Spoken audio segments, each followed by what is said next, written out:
Juhu post dak il-coronavirus li konna qegħdin naraw qabel u allura qiegħed jitqies bħala il-coronavirus li qiegħed jaffettwa fil-popolazzjonijiet kollha. Aħna bqajna nagħmlu genetic sequencing fuq il-każijiet li għandna Malta u naqbdu random samples ħalli naraw ukoll kemm hija l-proporzjon tal-każijiet pożittivi li għandna li qegħdin ikunu kaġunati mill-varjant. U fakkarkom li konna rapportajna li fit-13 ta' Marzu konna sibna 75% tal-każijiet pożittivi u mill-aħħar data li għamilna analiżi tal-positive cases li kellna fit-18 ta' Marzu tela għal 79.2% u għamilna analiżi fit-23 ta' Marzu ukoll tal-każijiet pożittivi u dan kien ta' 76%. Ġifieri hemmhekk qegħdin average li qegħdin naraw li ukoll Malta l-istess simili bħal pajjiżi Ewropej oħra qegħdin ukoll il-maġġor parti tal-każijiet tagħna jkunu minħabba l-varjant. U l-implikazzjonijiet ta' dan huwa li rridu nkunu viġilanti ħafna li xnafu li dan il-virus ikun trasmess iktar minn dak li konna qegħdin naraw il-coronavirus li konna naraw qabel. U dan rajna biċċar iż-żieda f'daqqa waħda li kellna f'Malta simili bħalma kien hemm ukoll f'pajjiżi oħrajn.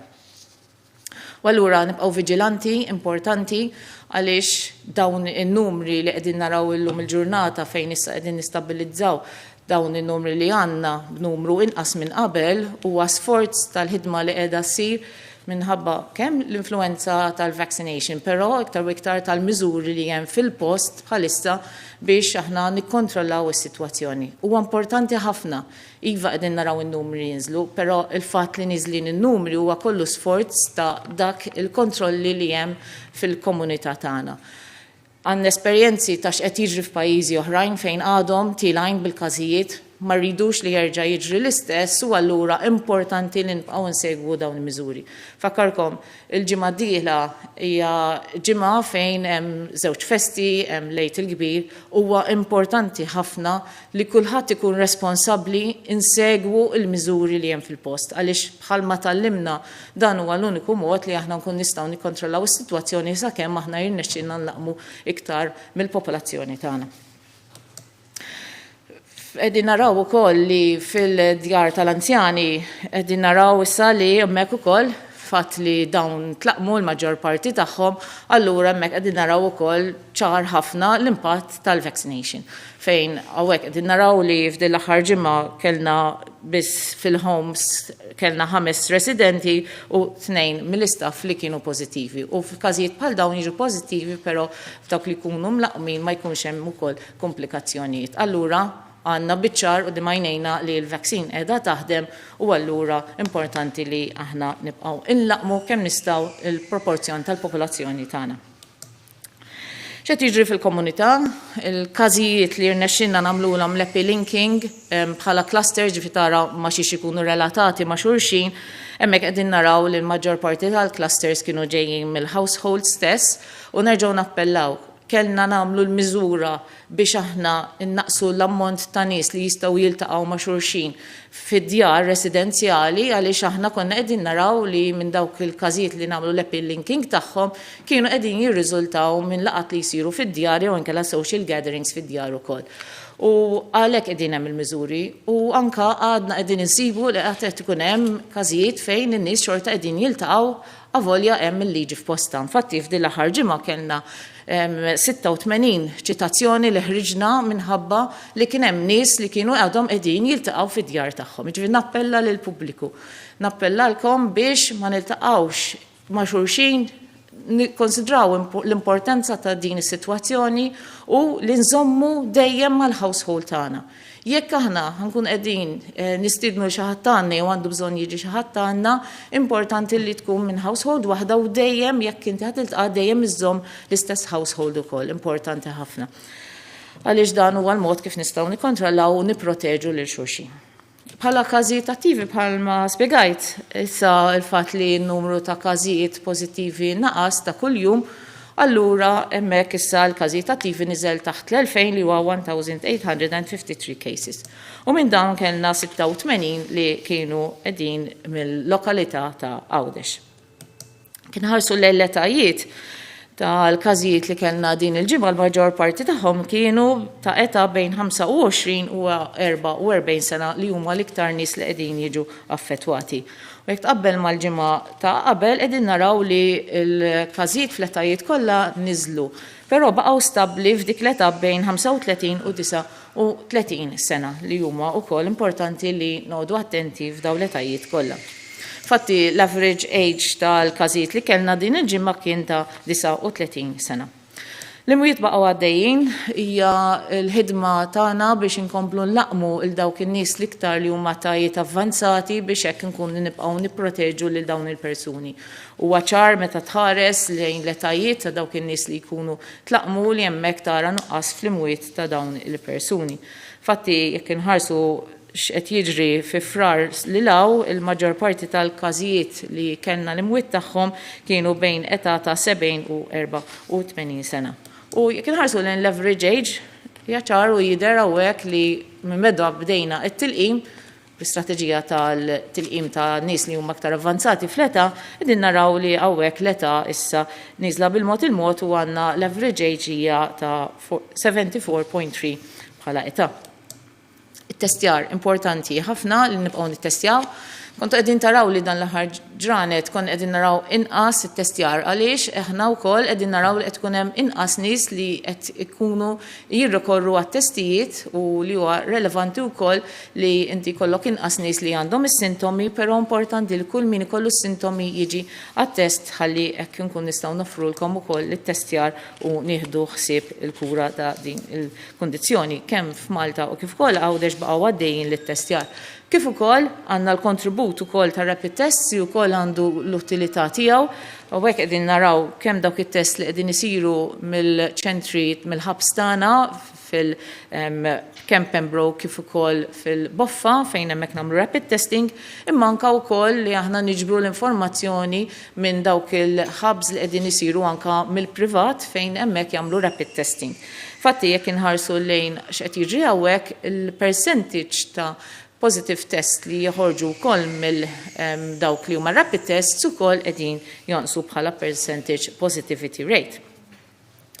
Il-mezzi ta' prevenzjoni huma importanti ħafna fejn nridu nżommu distanza, il-ħasil tal-idejn u anka importanti ħafna li persuna jaħsel idejh regolari.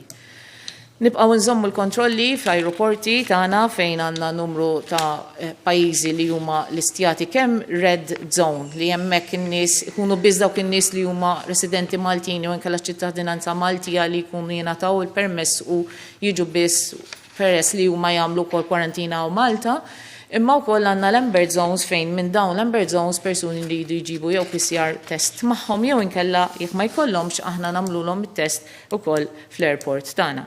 Infatti mill-aeroport mis-17 ta' Marzu sa l-24 ta' Marzu għamilna 747 tests u minn dawn 6 ġew pożittivi. Dawn kienu ġejjin minn Poland fejn nafu li Poland bħalissa hemm rata qawwija ħafna ta' virus li qiegħed jinfirex mill-Bulgarija u anke mill-Italja minn fejn ġew dawn is-6 persuni. Importanti, jekk għandek is-sintomi, importanti li tibqa' d-dar, ċempel biex tagħmel it-test.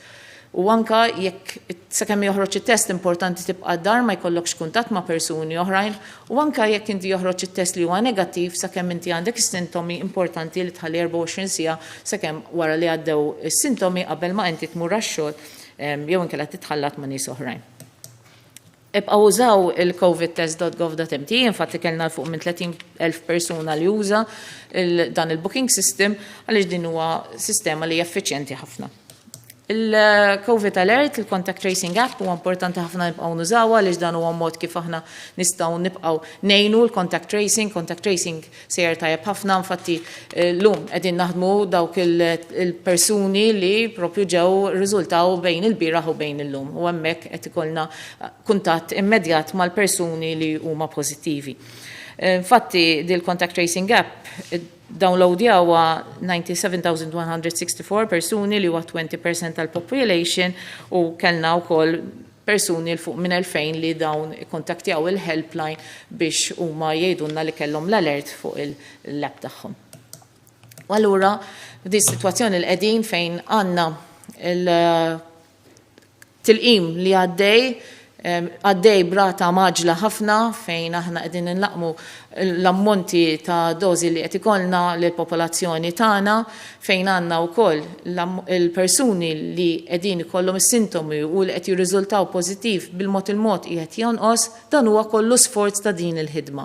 Ma nistgħux nirrelaxxaw bħalissa, ma nibqgħux insegwu dawn il-miżuri li għandna fil-post bħalissa għaliex huwa importanti li aħna nżommu l-kontroll ħalli hekk nkunu nistgħu nibqgħu nżommu kemm nistgħu in-nies milli jkollhom bżonn l-isptar u anka nibqgħu innaqsu l-imwiet li jkollna. Grazzi.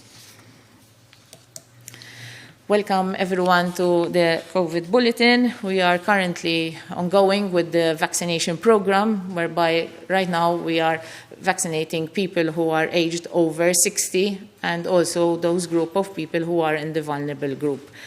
We have undergone our vaccination program whereby up to now we have administered 166,104 doses, and of these we have 48,933 people who have been administered with the second dose as well. So these amount of people are very high, and these are the people who have been vaccinated and have acquired the immunity as well. From the tests which have been carried out yesterday, we had a total of 2,252 tests, and from these we had 103 persons who resulted positive. So the total number of positive cases is 28,715. We also had a number of recoveries of 332, so the total number of recoveries is 26,480. Fortunately, we are still ongoing with the deaths until we continue to vaccinate the most vulnerable of our population. Right now, we have a total of 382 deaths from the beginning of the pandemic. The active cases has gone down under 2,000, which is 1,853.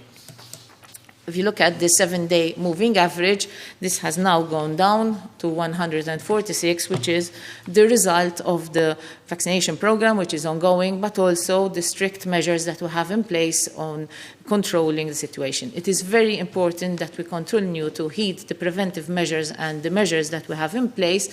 Even especially next week, we will have a number of public holidays, so it is important to continue to heed these measures.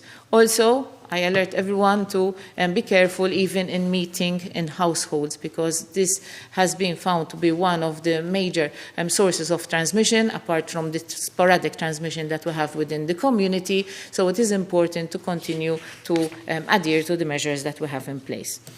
Especially, as you can see also, that the variant is responsible now for the majority of the cases that we have, similarly to what is happening in Europe, and knowing that this virus and this variant is transmissible more than the previous coronavirus, it is important to continue to adhere to the measures. The age of death has also decreased, also in view of the age groups that we are covering through the vaccination, and the average age right now of death is 74.3%. Important to continue with the prevention measures of washing hands, distancing from persons, and also that wearing of the masks is very important so that we can continue to control the situation and keep the numbers as low as possible. I would like also to alert people who are aged over 75 years of age and haven't yet received the invitation for the vaccination to contact our helpline on 145 so that we can give you an appointment. I encourage everyone to continue to take the vaccination which is being offered to you and to continue to adhere to the measures. Thank you. Naddu għal-mistoqsijiet. Għanna l-Mario Mikallef minn TVM.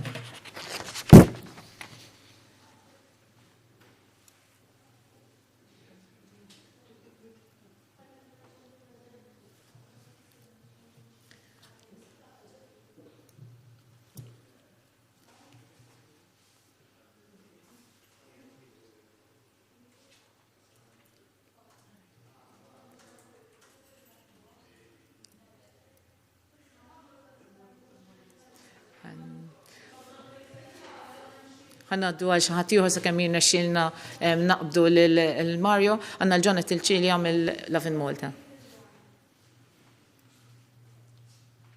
Jonathan?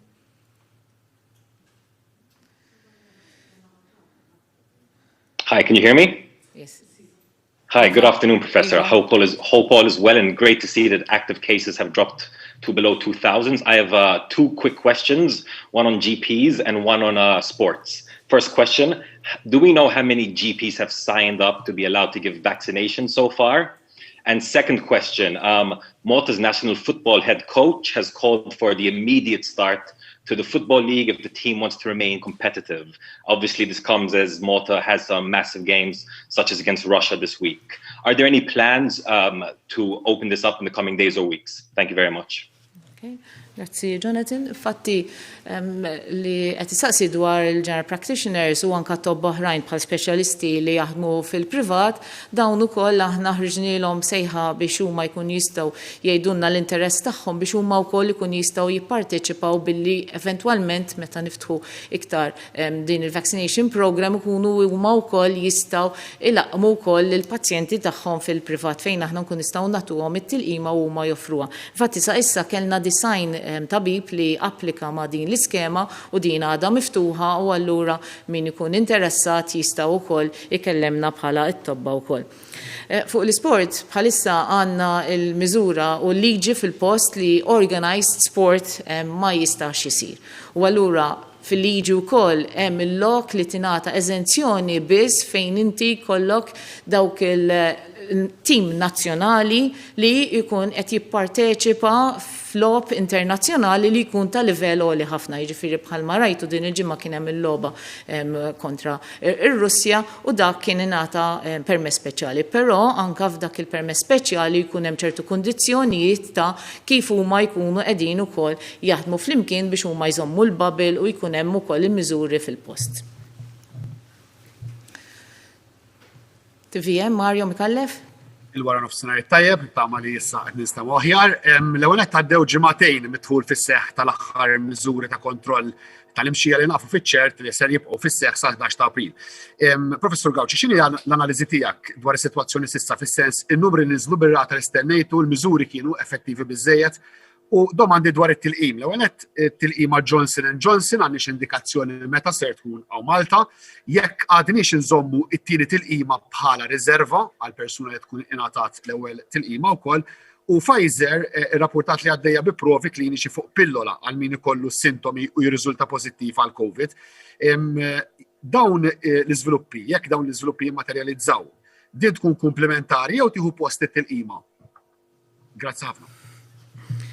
Mela, huwa ċar ħafna li meta inti jkollok pandemija, il-sitwazzjoni tkun qiegħda tiġi affettwata minn diversi affarijiet li inti għandek l-iktar impatt li jkun hemm fuq il-numru ta' każijiet hija kemm inti jkollok persuni li qegħdin jiltaqgħu ma' xulxin u kemm il-persuni jkunu qegħdin isegwu wkoll il-miżuri fil-post. Ġifieri aħna dejjem rajna li meta jkun hemm il-miżuri li jkunu stringenti hemmhekk tara li jkun hemm in-nuqqas tal-każijiet fil-komunità. Allura bħalma qegħdin naraw issa wara ġimgħat li kellna dal-miżuri stringenti fil-post, issa qegħdin naraw il-numri ta' każijiet li huma naqsu.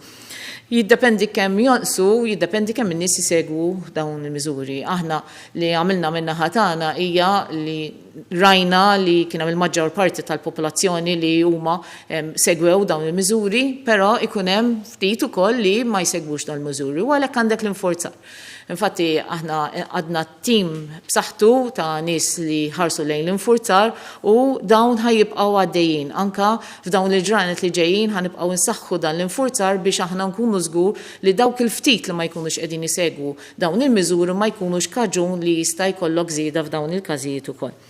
Iva, l-European Medicines Agency ukoll għataw l-authorization biex il-vaccine tal-Janssen li hija manufutturata mill-kumpanija Johnson & Johnson ukoll titpoġġa fuq is-suq, waħda qegħdin nistennew li wkoll meta jaslu jkollna din it-tilqima f'Malta wkoll fejn tiżdied fir-rollout program tagħna wkoll.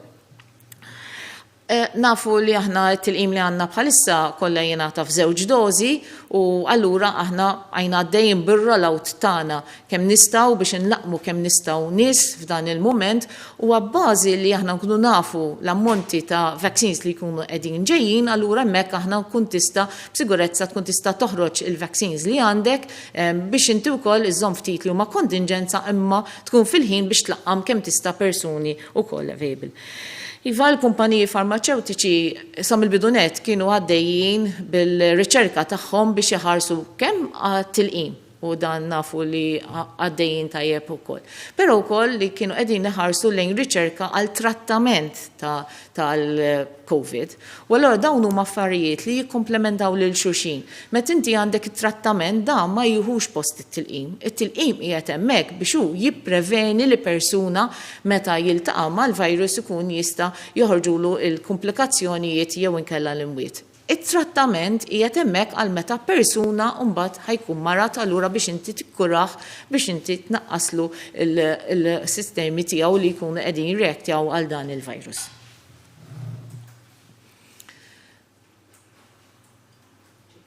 Malta Independent. Jacob Collina mill-Malta Independent. Ċirċivejna rapporti li kien hemm min qed jirċievi l-invit ta' biex jieħu l-vaċċin tal-AstraZeneca iżda beda jingħata l-Pfizer u l-Moderna biex forsi tispjega daqsxejn għalfejn seħħ dan.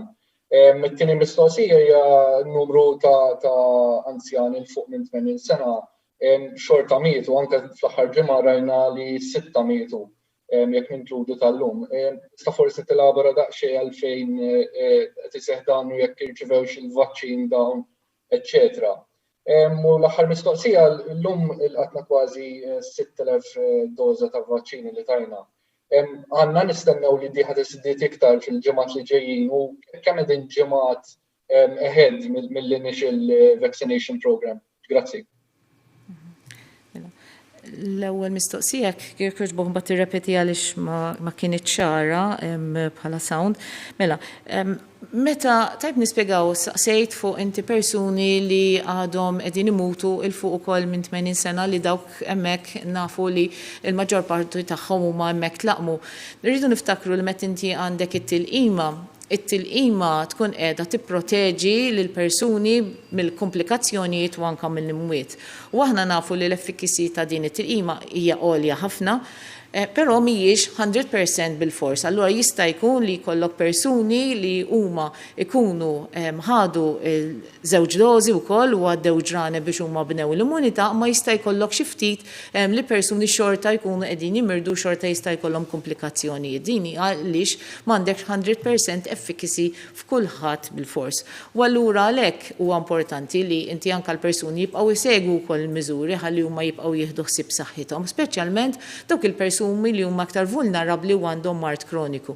Però huwa ċar ħafna li jekk tħares overall il-messaġġ huwa ċar li inti b'din il-vaccine qegħdin naraw li kellna nuqqas qawwi kemm fil-persuni li qegħdin jimirdu bil-COVID li huma ta' etajiet iktar avvanzati, kemm dawk il-persuni li qegħdin jidħlu isptar u kif ukoll l-imwiet.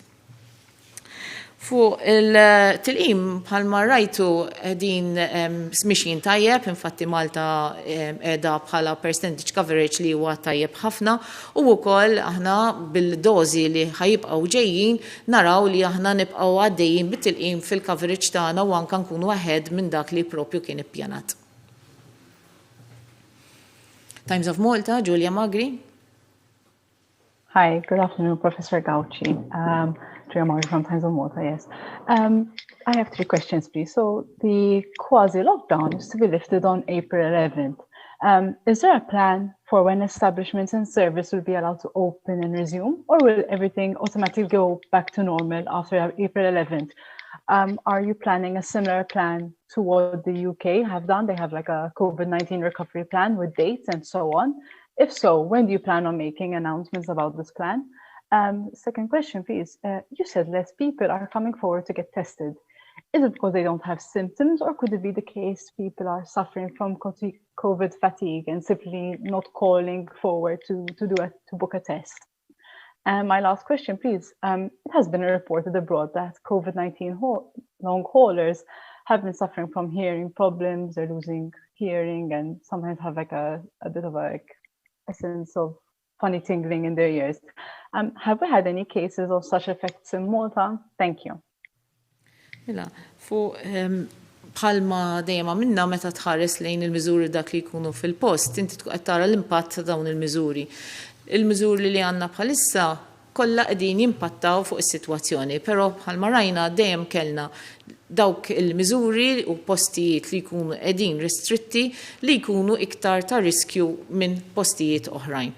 U allura inti dejjem tul di l-pandemija konna qegħdin inħarsu li aħna nkunu qegħdin nirrelaxxaw dawk il-postijiet fejn inti jkollok inqas riskju. Però anke kull meta jkun hemm rilaxx ta' miżuri, dawn qatt ma ġew rilaxxati kompletament. Infatti hemm numru ta' standards li jkunu fil-post li anke jekk inti pereżempju meta infetħu r-restaurants, dawn kellhom miżuri fil-post biex huma jkomplu jsegwu li inti tnaqqas ir-riskju li persuna jkun jista' jkun qiegħed hemmhekk u jiġi trasmess ukoll minn persuna għall-oħra. U allura il-pjan qed jiġi wkoll ippreparat biex simili bħalma jkun sar qabel ukoll tara kif inti l-aħjar mod li inti tista' ukoll tirrilaxxa meta jkun il-waqt. Fuq il-numru ta' testijiet iva rajna li f'dal-ġranet rajna inqas nies li qegħdin jiġu għat-testijiet u rajna wkoll li inti dawn il-persuni wkoll għandek inqas nies li jkollhom is-sintomi li jkun rifless ukoll ta' dak li jkun qed jiġri fil-komunità. Huwa importanti ħafna però li jekk persuni jkollhom is-sintomi importanti li jiġu jagħmlu dak testijiet għaliex jekk inti għandek sintomi jkunu COVID allura hemmhekk tkun sors għal infezzjonijiet għal ħaddieħor. Il-long haul symptoms tal-COVID nafu bihom dejjem qegħdin jiġu wkoll iżjed marfa x'jistgħu jkunu dawn is-sintomi. L-iktar sintomi li konna qegħdin naraw frekwenti huwa persuni li jibqgħu b'dik lejja ta' kuljum li jaraw li huma jkunu differenti minn qabel ma kellhom il-COVID u anke li persuni jibqgħu b'sola li hija prolongata. Hemm ukoll diversi sintomi oħrajn li qegħdin ukoll narawhom u importanti ħafna li dawn il-persuni wkoll fejn ikollhom xi komplikazzjonijiet jibqgħu segwiti wkoll mill-speċjalisti tagħna. One TV, Orizzont. Grazzi, Prof. Gawci.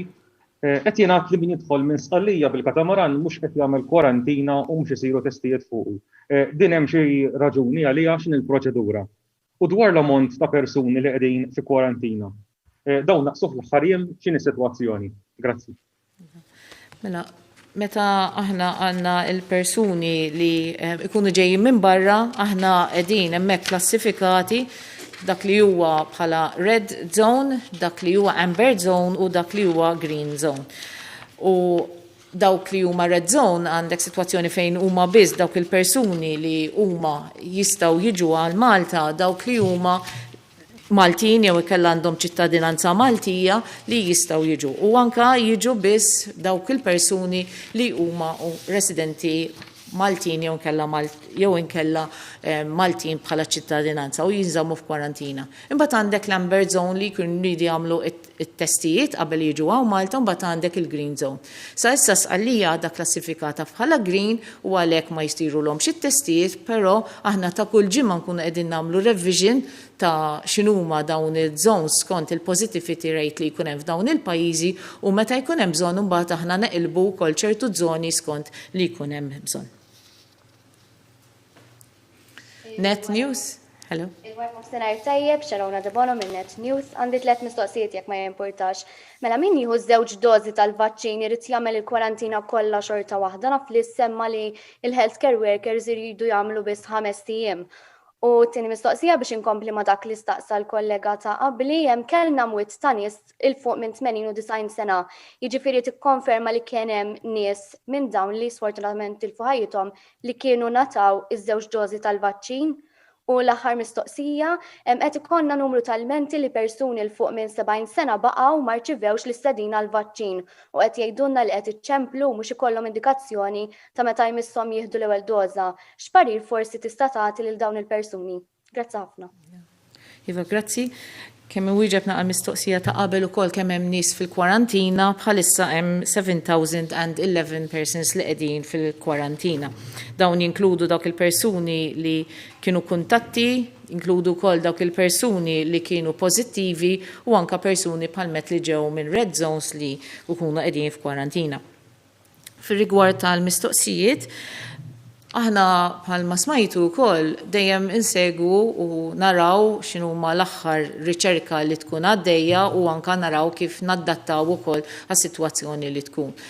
Bil-avvanzi li għandna wkoll bit-tilqim fejn aħna rajna li inti permezz tat-tim tilqim tkun qiegħed tnaqqas iċ-ċans li persuna jista' mbagħad ikun jieħu il-virus u anke jkun infettiv u allura hemmhekk tħallna f'protokoll fejn il-persuni li jkunu healthcare workers li dawn issa ingħataw l-opportunità kollha li huma jieħdu t-tilqim, allura hemmhekk għamilna protokoll fejn inti jekk għandek healthcare worker bħalissa applikajnija biss għalissa l-Mater Dei li dan il-persuna kellu kuntatt ma' persuna ieħor li huwa pożittiv, però ħadd mill-familja tiegħu ma huwa pożittiv jew inkella għandu sintomi, jew inkella jekk hu ukoll m'għandux sintomi, ngħaddu 5 tiem f'kwarantina u mbagħad nagħmlulu it-test tal-PCR. Jekk wara 5 tiem f'kwarantina għamel it-test tal-PCR u dan ħareġ negattiv, allura hemmhekk ikun jista' joħroġ ukoll mill-kwarantina u jista' jkompli b'xogħlu. Dan huwa kif applikajna dan il-metodu li huwa wkoll ġie konsultat ukoll ma' l-ECDC u wkoll approvawlna wkoll dan il-protokoll. U allura bekk aħna nkun nistgħu nkomplu wkoll bil-persuni dan il-protokoll il-ġdid. Bħalma semmejna qabel ukoll iva ikollok ftit persuni li jista' jkun ukoll li ġew imlaqma anke b'żewġ dożi, però jista' jkun li jkun hemm persuni li wkoll kollhom komplikazzjoni u jista' jkollok ukoll imwiet. Mill-evalwazzjoni ta' dawk id-dożi kollha li tajna ta' dawk il-persuni kollha li ngħataw żewġ dożi, aħna sibna li kien hemm 6 persuni li tilfu ħajjithom wara li huma ħadu dawk iż-żewġ dożi wkoll. U allura dan ikompli jindika kemm huwa importanti wkoll li jekk inti jkollok persuni anke wara li tlaqmu, importanti jkomplu segwu miżuri u jekk huma wkoll jaraw li għandhom xi sintomi jiġu biex jagħmluhom it-testijiet u wkoll importanti li jingħataw il-kura. Però jekk tħares overall il-maġġor parti tal-każijiet kollha li kellna rajna nuqqas qawwi fl-imwiet u anke fil-komplikazzjonijiet. Ħalmedna fit-tilqim għaddejjin tajjeb bit-tilqim fejn aħna qegħdin nlaqmu l-persuni l fuq minn 60 sena u qed nimxu l-isfel bl-age groups, però dan huwa numru kbir ħafna, dan l-age group ta' bejn 60 u 79 years huwa kbir ħafna. U allura bħalissa qegħdin nibatu l-inviti lil dawn il-gruppi kollha u qegħdin dejjem nagħlqu grupp. Infatti, bħalissa aħna batna l-inviti ta' dawk il-persuni wkoll li huma over 75 u dawk jekk huma ma rċevewx l-inviti importanti jċemplunna. L-oħrajn ta' taħt is-75 m'hemmx għalfejn iċċemplu għalissa għaliex aħna għadna qegħdin nibatu l-inviti.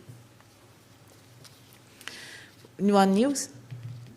Nsellimlek Professur Gawċi Samuel Lukas minn One News il-wara nofsinhar it-tajjeb.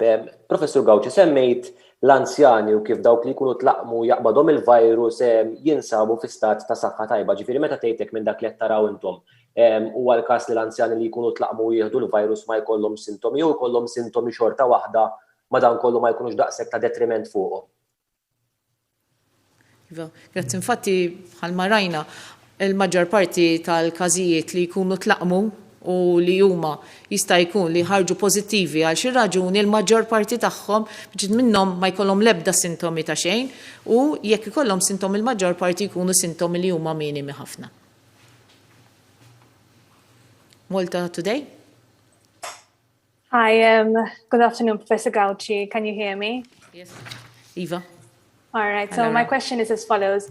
A May 2020 plan on the gradual easing of COVID-19 measures by your office advised that that travel abroad should not be resumed until September 2020.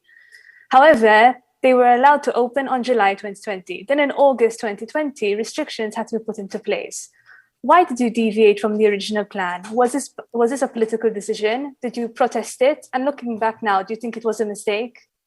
Thank you.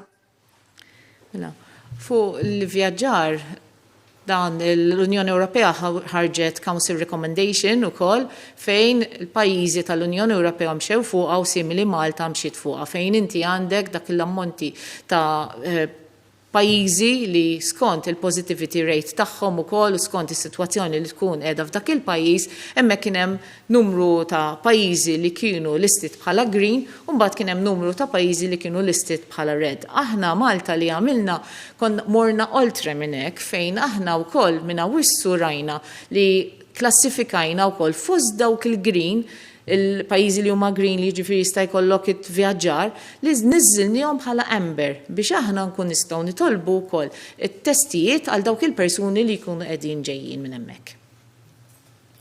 Dawk kienu il-mistoqsijiet li kellna llum, ningrazzja l-ġurnalisti għall-mistoqsijiet tagħkom u nirringrazzja wkoll il-pubbliku li qed isegwi dawn il-bulettini mediċi dejjem infakkarkom. Għaddejjin tajjeb bit-tilqim tagħna, għandna konkurrenza tajba ħafna bħala tilqim li Malta dejjem kellna il-konkurrenza tal-persuni biex jiġu jitlaqmu ejja nibqgħu sejrin hekk naċċettaw l-inviti tagħna ħalli jekk nibqgħu għaddejjin bir-rollout plan, imma sa dan it-tant għadna għaddejjin f'sitwazzjoni fejn irridu nkomplu nżommu l-kontroll u allura l-kontroll qegħdin fidejkom ejjew nibqgħu nieħdu ħsieb li mezzi tal-prevenzjoni u anke nsegwu l-miżuri. Grazzi.